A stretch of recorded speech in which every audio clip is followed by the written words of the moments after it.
Hi welcome back to my YouTube channel Gayathri ಅಡುಗೆ ಮನೆ vlogs. ನಾನಿವತ್ತು ಅವರೆಕಾಳು ಮಿಕ್ಸ್ಚರ್ ಮಾಡೋದು ಹೇಗೆ ಅಂತ ಹೇಳ್ಕೊಡ್ತಾ ಇದ್ದೀನಿ. ತುಂಬ ಹೆಲ್ದಿಯಾಗಿರುತ್ತೆ. ಹಾಗೆ ಅವರೆಕಾಳು ಸೀಸನಲ್ಲಿ ಈ ರೀತಿ ಮಾಡಿ ಸ್ಟೋರ್ ಮಾಡಿ ಇಟ್ಕೊಂಡ್ರೆ ಈ ಟೀ ಟೈಮಲ್ಲಿ ತಿನ್ನೋದಕ್ಕೆ ಎಲ್ಲ ತುಂಬ ಚೆನ್ನಾಗಿರುತ್ತೆ. ಇದು ಮಾಡೋದು ಹೇಗೆ ಮತ್ತು ಇದಕ್ಕೆ ಬೇಕಾದಂಥ ಇಂಗ್ರೀಡಿಯೆಂಟ್ಸ್ ನೋಡೋಣ.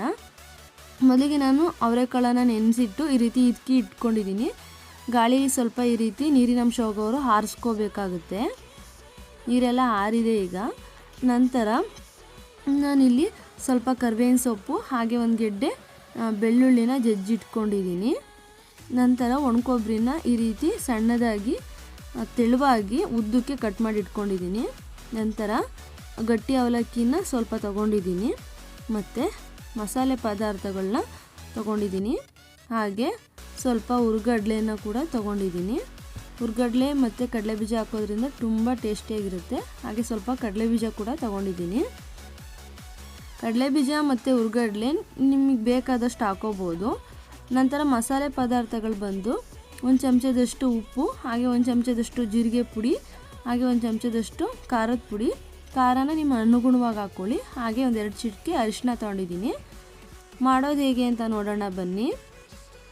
ಮೊದಲಿಗೆ ನಾನು ಬಾಣಲಿಲಿ ಎಣ್ಣೆನ ಕಾಯೋದಕ್ಕೆ ಇಟ್ಕೊಂಡಿದ್ದೀನಿ. ಎಣ್ಣೆ ಕಾದ ನಂತರ ಈ ರೀತಿ ಅವರೆಕಾಳನ್ನು ಸ್ವಲ್ಪನೇ ಹಾಕೋಬೇಕು.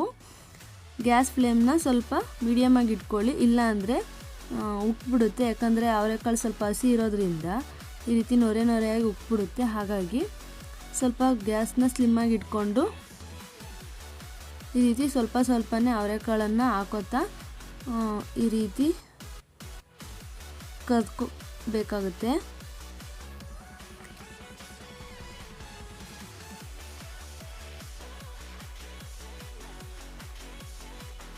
ಹಸಿ ಅಂಶ ಎಲ್ಲ ಹೋಗಿ ಕಾಳು ಸ್ವಲ್ಪ ತೇಲಬೇಕು.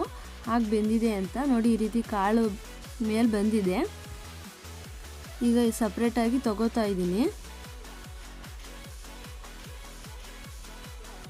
ತುಂಬ ಎಣ್ಣೆ ಇರುತ್ತೆ, ಕ್ಲೀನಾಗಿ ಎಣ್ಣೆನ ಸೋಸ್ಕೊಂಡು ಸಪ್ರೇಟ್ ತಗೋಬೇಕು.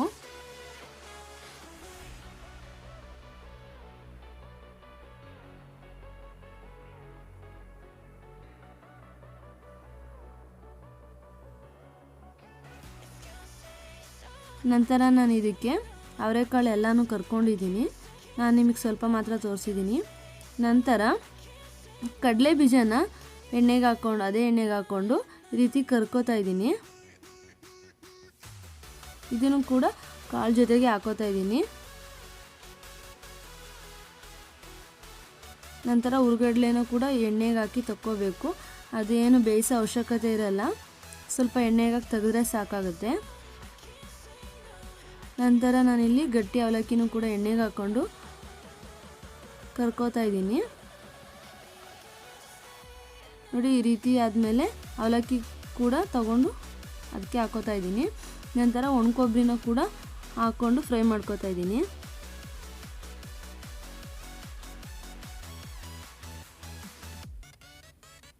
ಕೊಬ್ಬರಿ ಸ್ವಲ್ಪ ಬಣ್ಣ ಚೇಂಜ್ ಆಗ್ತಿದ್ದಂಗೆ ತಕ್ಕೋಬೇಕಾಗುತ್ತೆ.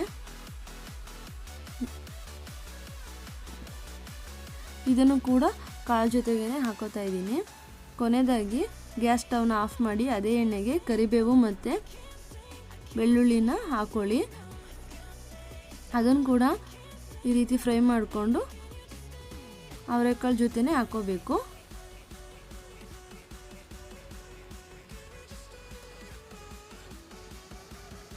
ನಂತರ ಇಲ್ಲಿ ನಾನು ಮಸಾಲೆ ಐಟಮ್ ತೊಗೊಂಡಿದ್ನಲ್ವ, ಉಪ್ಪು ಮತ್ತು ಅರಿಶಿನ, ಜೀರಿಗೆ ಪುಡಿ ಹಾಗೆ ಖಾರದ ಪುಡಿ, ಈ 4 ಮಿಕ್ಸ್ ಮಾಡಿಕೊಂಡು ಕರೆದಿಟ್ಕೊಂಡಿದ್ವಲ್ಲ ಅದಕ್ಕೆ ಸ್ವಲ್ಪ ಹಾಕ್ಕೊಂಡು ಮಿಕ್ಸ್ ಮಾಡ್ಕೋಬೇಕಾಗುತ್ತೆ.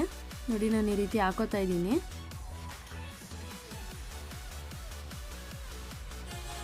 ಈ ರೀತಿ ಮಿಕ್ಸ್ ಮಾಡಿದ್ರೆ ಅವರೆಕಾಳು ಮಿಕ್ಸ್ಚರ್ ರೆಡಿ. ತುಂಬ ಚೆನ್ನಾಗಿರುತ್ತೆ ತಿನ್ನೋಕ್ಕೆ.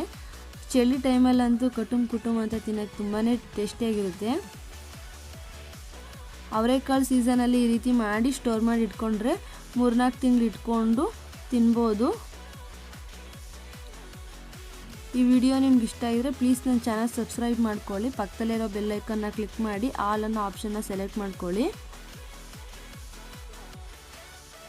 ವಿಡಿಯೋ ನಿಮ್ಗೆ ಇಷ್ಟ ಆಗಿದ್ರೆ ನೀವು ಒಮ್ಮೆ ಮನೇಲಿ ಟ್ರೈ ಮಾಡಿ ಹೇಗೆ ಬಂತು ಅಂತ ಮರೀದೆ ಕಮೆಂಟ್ ಸೆಕ್ಷನಲ್ಲಿ ಕಮೆಂಟ್ ಮಾಡಿ. Thanks for watching.